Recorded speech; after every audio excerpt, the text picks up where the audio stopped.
Pengemudi mobil Audi hitam tipe A8, Sugeng, ditetapkan sebagai tersangka dalam kasus tabrak lari yang menewaskan mahasiswi Selvi Amalia Nuraini.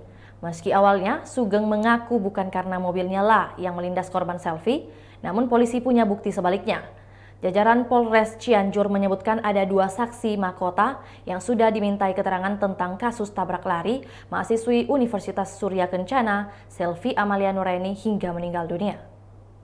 Kapolres Cianjur Doni Hermawan mengatakan, dalam kasus tabrak lari hingga menewaskan Selvi Amalia Nuraini, pihaknya sudah memeriksa 9 saksi mata yang berada di lokasi kejadian.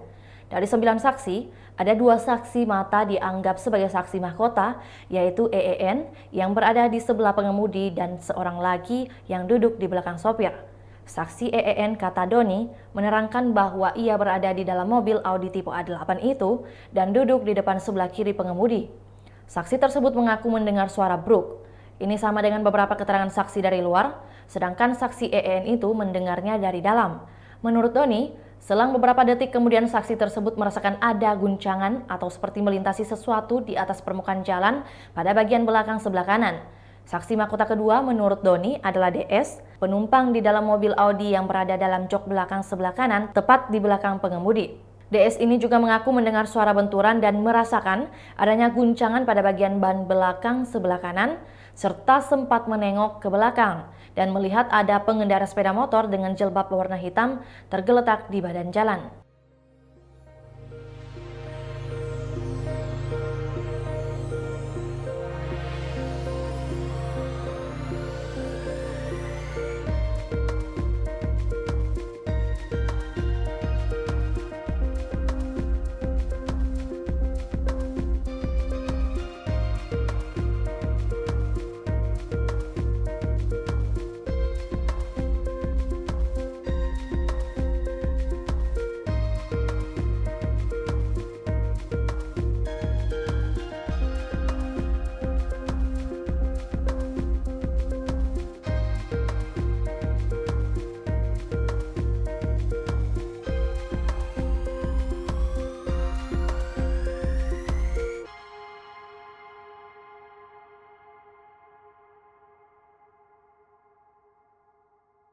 Itulah tadi berita hot news kita pada hari ini. Saksikan berita hot news lainnya hanya di kanal YouTube dan Facebook Tribun Timur. Terima kasih sudah nonton. Jangan lupa like, subscribe, dan share ya.